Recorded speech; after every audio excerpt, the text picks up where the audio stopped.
Before we get started today's podcast, I'm excited to share with you that the Confident and Consistent Leader Challenge is back. We launch our next group on September 6th. In June, we had 11 leaders go through it, and the feedback was fantastic. Brad, who's a wealth manager, said the challenge was extremely helpful and relevant to not only his business, but as a father and a husband. Stephen, who's a COO, said his wife was sad the challenge was over because she felt the difference it made in his life.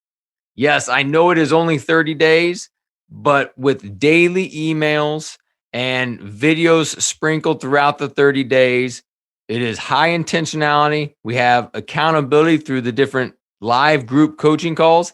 Change is possible. Whether you want to grow personally, and that may be getting back to the gym, growing spiritually, growing in your marriage, or it's professionally. You want to identify the vision and values for your company. You want to improve culture. Whatever it may be, we will identify those at the beginning of the challenge, and then through a bunch of different exercises and activity, you will in fact see growth on the other side. Visit CoreyMCarlson.com/leadership to learn more as well as register. And we will get started on September 6th. And I am so excited to see this next group of leaders grow. Thank you very much. And on to today's podcast. Welcome to the Win at Home First podcast. I'm your host, Corey Carlson. This podcast is where we talk about how successful business leaders win, not only at work, but also at home.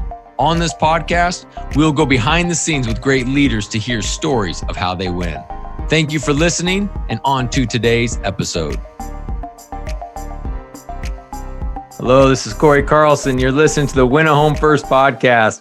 Today, I'm joined by Ken Bramble, and had a chance to have a great conversation with him about a month ago, and was just looking so forward to bringing his wisdom, his experiences to the Win Home First podcast from the standpoint he has done a lot of neat things throughout his whole life, from being a triathlete, competing in Ironman. He started a business when he was 50 years old, and it just continues to just kind of push new frontiers.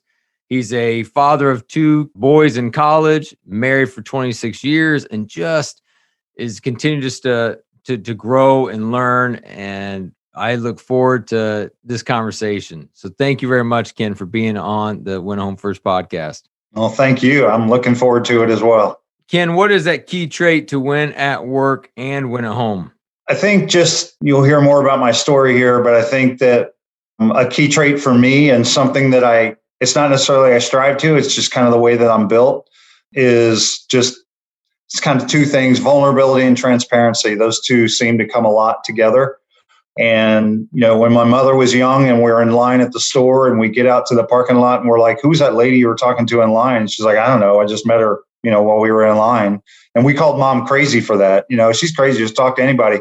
And then today, that's exactly what I do every day. I meet with people every morning or over coffee, and tell them my whole life story and tell them who I am and what I'm about. And, used to be you were crazy for that, and now you get praised for being transparent and vulnerable. And it's not something I strive to do. It's just the way that I'm built, because I'm just like my mom. When you line up my sisters and my parents and who's who, I'm certainly my mom for the most part. And so I know that I have that in me. It's not something I've worked at. It's something that just comes natural. It's just we're in a different space now, and the world is a different place where that's a lot more accepted.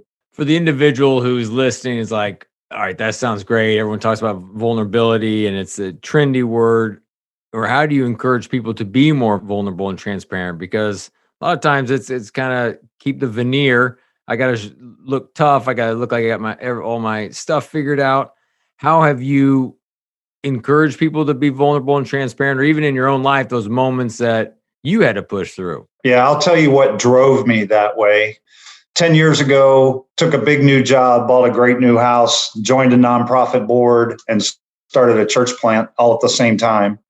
And yeah, that's a lot at once. But for me, the big job that I took was something I kind of sold myself into.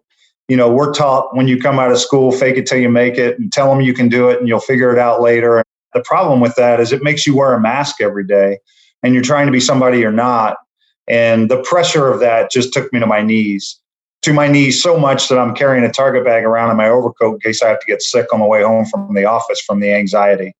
But what it taught me was I'm never going to wear that mask again. I'm just going to be who I am. And the freedom that you get from that is massive. Shortly after that, a partner, a friend of mine asked me if I wanted to come in and be a partner with him on a business. And because I learned from that lesson, I said, I'd love to explore that with you. I'm going to be very direct with you. And here's what I'm good at. Here's what I'm not good at. I'm not going to tell you I can do something when I don't think I can. And that was a really good partnership based on a great foundation because we were both very straight with who we are and what our strengths were. Just so happened in that case, they fit really well together. And as I've gone into other ventures down the road, that's the thing. Living through that experience is what helped me to be vulnerable because I know not being that way is presenting myself as somebody that I'm not. And I'm just setting myself up for failure that way. So personally, that's kind of how I've done it. I do think that you're built that way a little bit. I think if you're not built that way, it's hard to overcome. I don't know what that feels like because it's natural for me to do that and be that way. But, you get taken to your knees, it makes you change pretty quick on how you go about, being who you are and being open and honest with who you are. And that's kind of what did it for me. Going back to that moment 10 years ago, how long were you in that valley of carrying a Target bag in your jacket or the fear of having an anxiety attack? Yeah, it was hard. I mean, especially considering that for 20 years I've been so active in the sport of triathlon and train every day and all of that. And I would have friends say, when they found out about it, they would say, well, why don't you just go for a run and make you feel better? And I'm like, you don't understand, man. I can't put one foot in front of the other right now. Like the weight on my shoulders, I wake up in the middle of the night sweating, and the last thing I can think about is training because it attacks me physically when that happens. And I just couldn't get myself to move. And so really for the first 3 months or so, I kept it to myself, didn't tell my best friend at home, my wife, about it, for 3 months. And she probably knew something was up, but I certainly wasn't talking about it.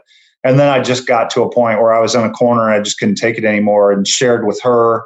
And that led to a conversation with one of my best friends, who's my pastor, and his wife, which we refer to as the kitchen table moment, where I kind of let it all out and let them know what was going on. And then because they got involved, all of that is part of that healing process and kind of getting back on your feet. So I think the marker that I use is in September of that. This was in January. In September of that year, I prepared and ran for a half marathon. And that just proved to me that I was back on my feet. I was able to get to more daily, normal, routine activities and all that kind of thing.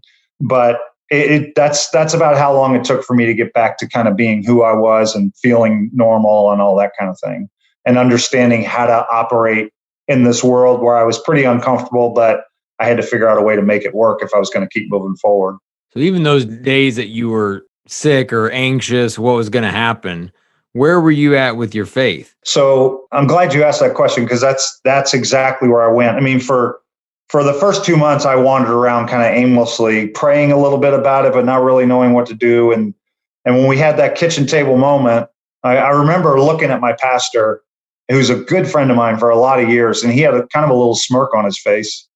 And I was like, what are you smiling about? And he goes, man, I wish God would break me like that. And at the time, my reaction was, you can have it. I don't want any of this. Like, take it all back, right? Now I look back on it, I know exactly what he meant, because that time in my life was such a turning point and turned me into who I am today. His wife introduced a book to me at that time that's an allegory. It's a story that runs alongside scripture.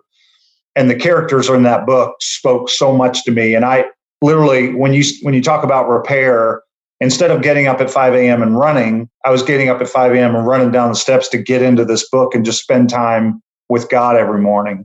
And so I think that's what he meant by, I wish God would break me, because it makes us run so hard to him. And that's what I did in that moment, was just, and for days after, for a couple of months, ran really hard to him every morning and spent time with him, spent time in that book. And that helped a lot with kind of the repair and the road back to normalcy. What's the name of that book? Yeah, so it's a book that's written for women by a woman. It's called Hind's Feet in High Places. I've recommended it to people before that have looked at me and like I have three heads and said, what are you talking about? I've recommended to people that it really spoke to. It's got to speak to you. It's got to be the right fit. But in very limited terms, it's about a goat that's in the valley that is trying to get to the high places where all of his family is. The name of the goat in the story is Much Afraid. And that's exactly where I was. I was scared to death. And the journey of getting to those high places is coming into contact with all of these things and these emotions that you go through when you're dealing with anxiety and all of that. It's a genius, in my opinion, way to write a book along those lines. And so, Much Afraid is in the valley and crooked teeth, broken legs, all of that, and goes on this journey to get to the high places. I got so engaged in the story and it following my path. As you follow along the story, there will be victories, and then there'll be falls again and victories again. And I remember like a month into the book, we're like halfway through, and there was this big victory in the book. And I'm like, no, man, I'm not there yet. Like, I'm not ready for this all to be over. There's still a lot of work to be done here. And that's how connected I was to that story. So it was just massive for me. It just really, really spoke to me. What caused you to be anxious in that work environment 10 years ago? I mean, were you doing something out of your skill set? Was the pressure too high? The demands?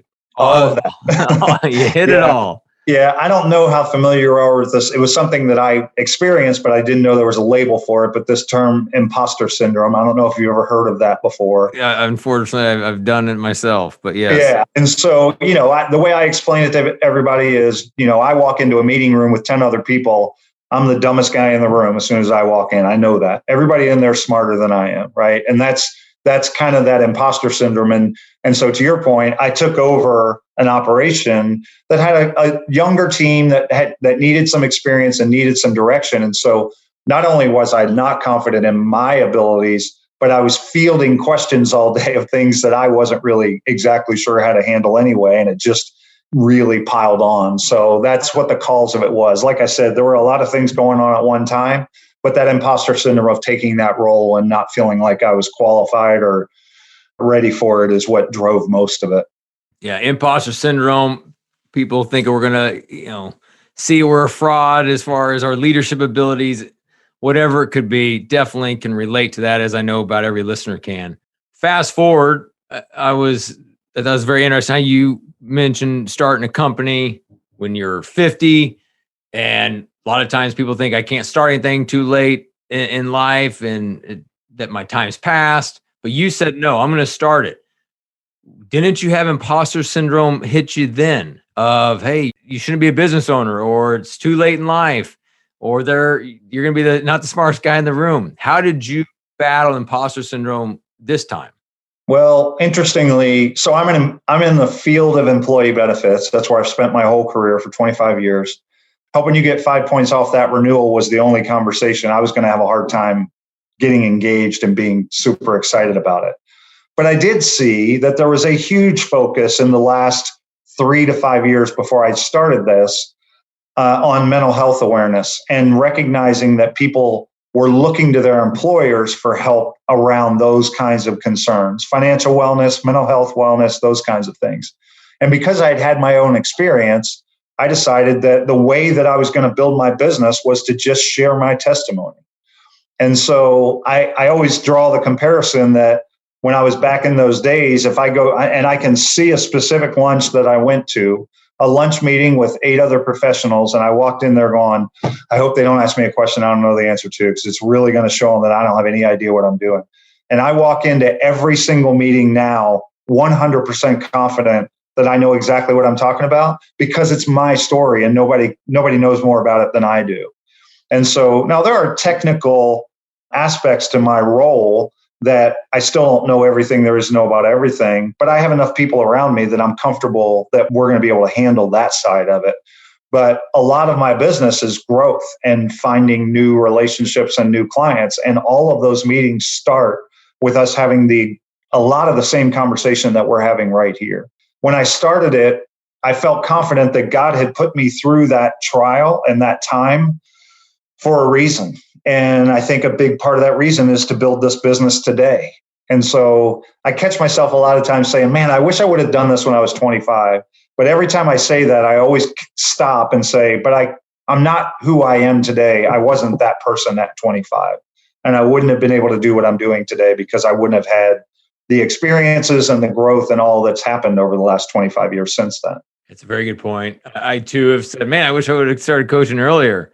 Mm-hmm. But I can coach from a position of brokenness in my own personal life or brokenness or achievement in the corporate world. And so you bring a whole nother facet to it.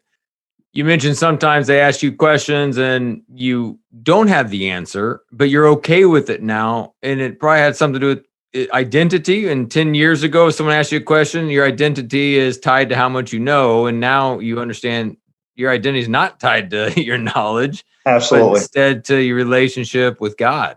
Yep. Yeah, absolutely. And I'm glad you made that parallel and drew that comparison because, yes, I'm building a business and yes, I have to support my family and all that sort of thing. But I also believe that God put me through that and it's my responsibility to be a light to others.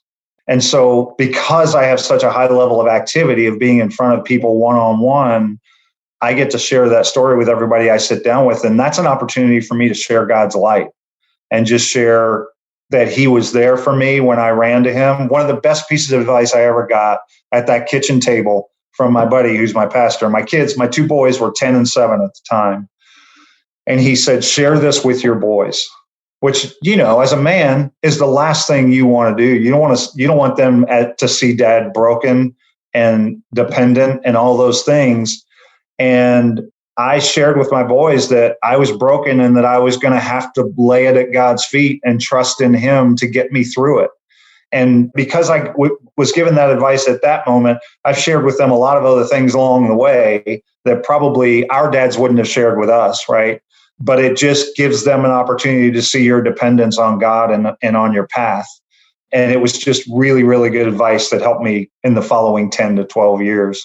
I love that. So many listeners, need to hear that. They're not doing it. I was very fortunate to have a vulnerable and transparent dad, which is very nice. Yep. But there was this moment being a parent where I was making mistakes and I wasn't disclosing it and all those components. But then to start to share it and see what it does to that relationship. Yeah. Because I think two things. You mentioned the dependency that we have on God that they get to see, which is a big piece. Mm-hmm. But also to realize that we're broken as well. Yep. That we're going to screw up because our kids are going to screw up, and it doesn't give them permission to go screw up, meaning that's okay. There's no consequences. There's still some consequences on bad decisions. Yep. But instead, it allows them to know it's okay to mess up. It's okay to need help. And that's been a big piece. And then in our house, it's say sorry, say you're forgiven, because it just helps with that whole restoration process. Well, and I think there's such a greater acceptance for brokenness, for not being a robot and not always being right and always being effective. We're not robots. And I think that my dad worked for Bethlehem Steel for 42 years. He was the best man at my wedding. There's none better. Nobody's got a better dad than I do, right? And he worked hard. He was always there for me, all that. And there was no cracks in that growing up. I'm sure there were cracks, but I never saw them, and that's because that's what the world demanded of a father, 40 years ago or whatever. And now the world is, I think, a lot more accepting of we're all people and we're all struggling and it's all a challenge. I'll try and make this quick, but when you're going through that anxiety for the first time, you always think you're the only one, right? Nobody else feels like I feel. And for me, when it all came to a head, I was invited to a morning industry breakfast with 250 people in the room. And those are, this is 10 years ago. So everyone's in cufflinks and ties and suits and everyone's all geared up and, looking good and dressed up and all that. It's the last place I wanted to be. And I walk into this breakfast and the reaction you have when you're feeling that way is you look around and you go, how come everybody else has it all figured out and I'm such a mess? And that day, the speaker was a gentleman named Ryan Lefevre, who is the voice of the Royals here in Kansas City. And he's written a book about his challenges with anxiety. And he was there to talk about his book that day. And so all I see are all these beautiful people that have all figured out. And all of a sudden, the most beautiful guy in the room, the one at the podium, is telling me that he feels exactly the way I feel. And he doesn't have it all figured out. And I went and bought his book. And I've since gotten an opportunity to circle back with Ryan and tell him that he's part of this journey and part of this story, because it was a big turning point for me that day that I wasn't the only one. And so that's just where God comes into all this, is he put me on this path where I get to make a living out of sharing his light and shining and sharing that story. As he says, we are made strong in our weakness. And I think that is exactly what it's all about. I know in my own brokenness in my life, as we talked in the previous conversation, but part of my story is I screwed up early on and had an affair. For a long time, I kept that close to the vest because I was ashamed, I was embarrassed, and had this, incredible, cool God moment where I decided to come clean on it. And not only was that great for our marriage, obviously, but then it changed my career, where now I go and talk with other leaders about, not that everyone is having an affair, but it shows, hey, we've all screwed up, but we're not defined by our mistakes. Those are not chains that need to hold us down anymore. And what's incredible, we talk about the parenting aspect of all those different pieces. Just last night, there was a conversation about me having my affair at the dinner table. Because of just some different stories that were going on. It was brought up and the kids asked some questions. I don't like to revisit it all. It's awful. It sucks. But by revisiting it, my hope and my prayer is that my kids don't fall in the same trap I did, because some of that was I was going for approval in others. My identity was tied to my success. And when those weren't happening, I went and looked elsewhere. And so for you being vocal about the mental health piece, if anyone starts to go down that path, hopefully before they even have to even put a Target bag in their coat, they've gotten the help that they needed before that moment. Thank you very much for listening to today's episode. I hope you are enjoying it so far. Before we go back to the rest of this episode, I want to share with you my book, Win at Home First. Some of you have read it, so thank you very much. For others of you, you have not. And I encourage, if you're looking for a resource to help you with these times of your work is now in your home and your home is now in your work, and what this looks like, this book is being helpful to many leaders like you. Forbes magazine said it was one of 7 books everyone on your team should read. And the book is broken up into 4 different sections to help you. First is about you, understand who you are. The second is marriage and ideas and tips to help with your marriage. Third is parenting. And then last is work. So these 4 different sections to help you recalibrate during this time and to help move forward. So if you are needing additional resources, I encourage you to check out my book, Win at Home First. It is available on Amazon as well as Audible. And so on to the rest of the episode. Thank you very much. With your 2 sons, as they were growing up in the house, how did you lead from a faith perspective? How did you lead spiritually in the home? Yeah, it's interesting because I mentioned my dad, and I had an opportunity to kind of give a testimony of my faith and where it came from at my church recently while my parents were in town. So the privilege that I was given to do that, and it was 10 minutes, it wasn't a big deal, but the opportunity I had to look my parents in the eye and thank them for the opportunity or the path that they gave me. So my mom I was brought up in a Christian home, got saved when I was 9 years old. Used to sit on the front pew when my mom was in the choir loft, and everybody thought I was going to be a preacher kid, a preacher when I grew up and all that stuff. But my mom was really the faith leader in my home. My dad was busy working, right? Like he's worked his way up at a steel organization or a steel plant. And I've watched his faith bloom since he's retired and had more time to spend time in the Word in the mornings and all those kinds of things. But they both played their own roles in building who I am from a faith perspective. Dad taught me what it looks like to work hard. Mom taught me what it looks like to go to Christ with everything you have. And so that's the foundation that I have from growing up. And, just like most, you go to college and you get off track and you say, God, I'll be back and lucky for me, he was patient with me and allowed me to be a goofball for a while and kind of make my way back.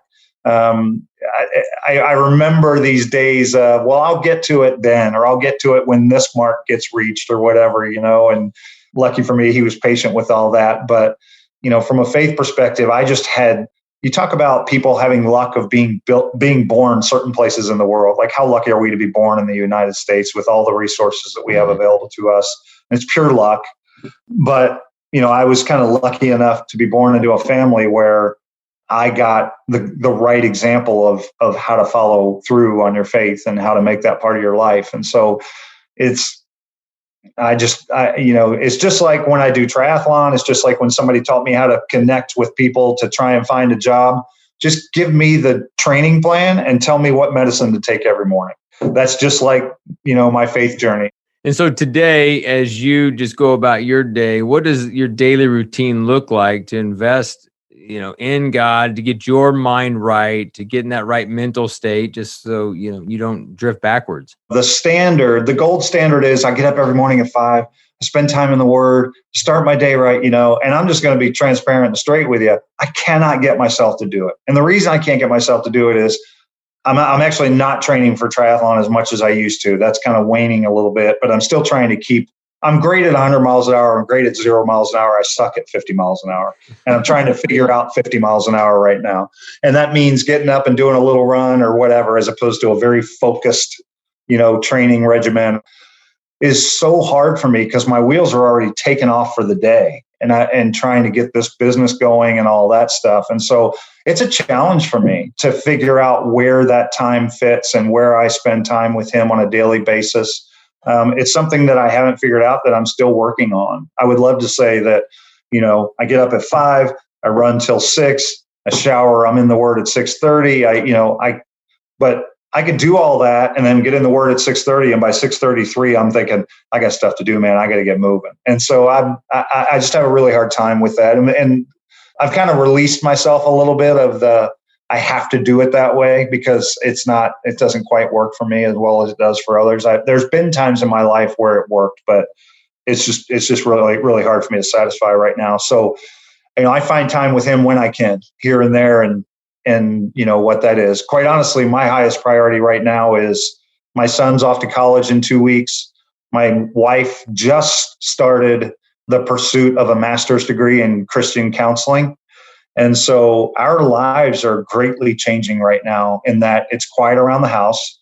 My wife is involved with a new cohort and a group of people and a pursuit of a degree and all of that. And my main focus right now is on turning around and serving her.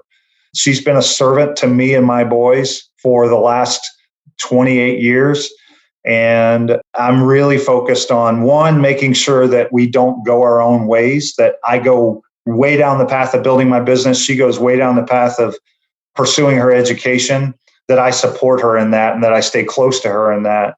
And then two, that we grow together in that time, as opposed to taking full advantage of all the downtime. Like she's got class Tuesday night. Cool. I'm going to go do this. Well, maybe I can do something a little more productive for me and for her during that time, as opposed to doing the 0 miles an hour on the couch watching Discovery. And so that's quite honestly, from a faith perspective of my time with God, that's what I'm really focused on right now, is figuring out what it looks like to be a better servant to her as she focuses on this education time.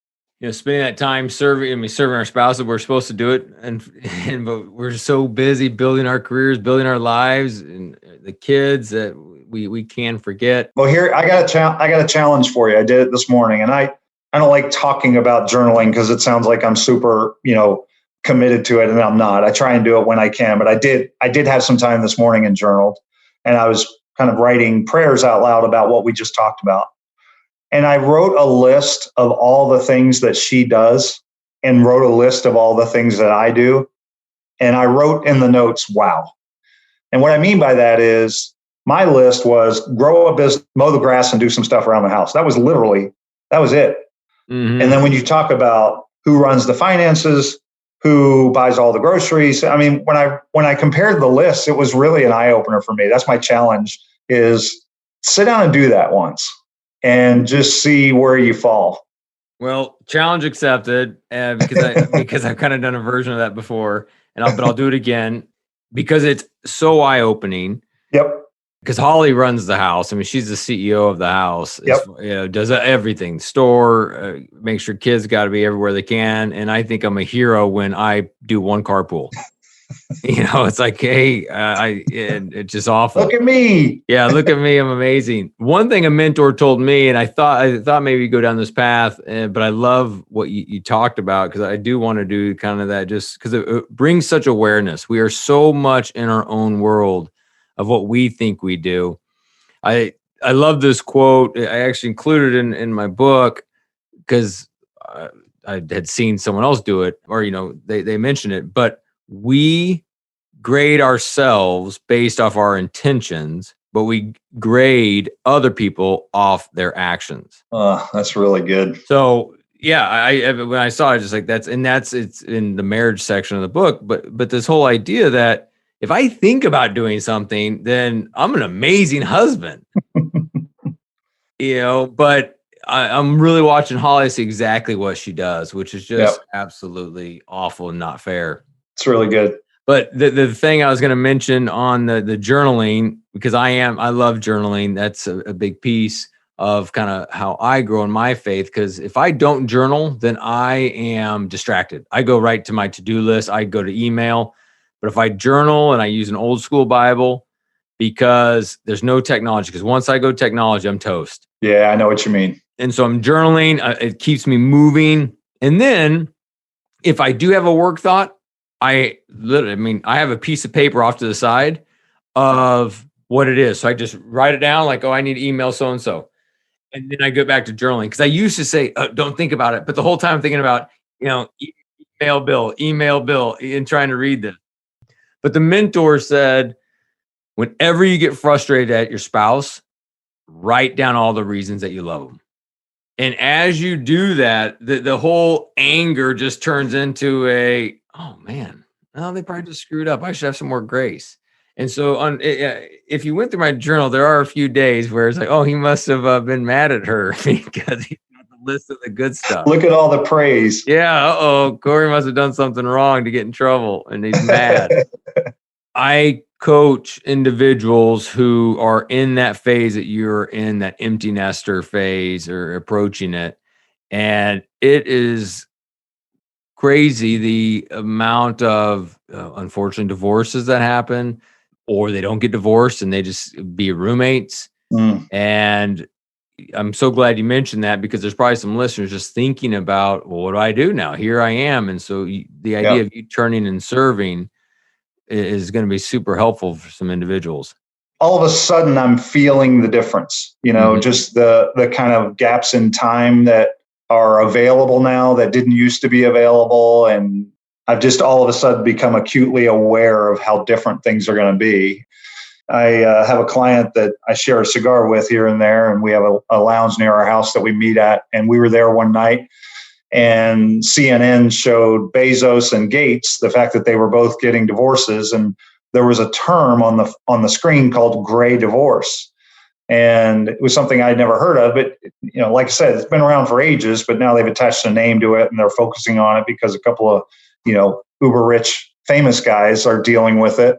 And I had already been kind of feeling like, boy, some things are changing and I need to figure out how to keep my eyes on it. And that point is what I was trying to get my arms around, and why I continue to I want to ward it off. I don't think I'm at risk. I don't think my wife and I are at risk for that at this moment, but I definitely don't want to be one of those numbers. You mentioned a lot of different times meeting up with friends.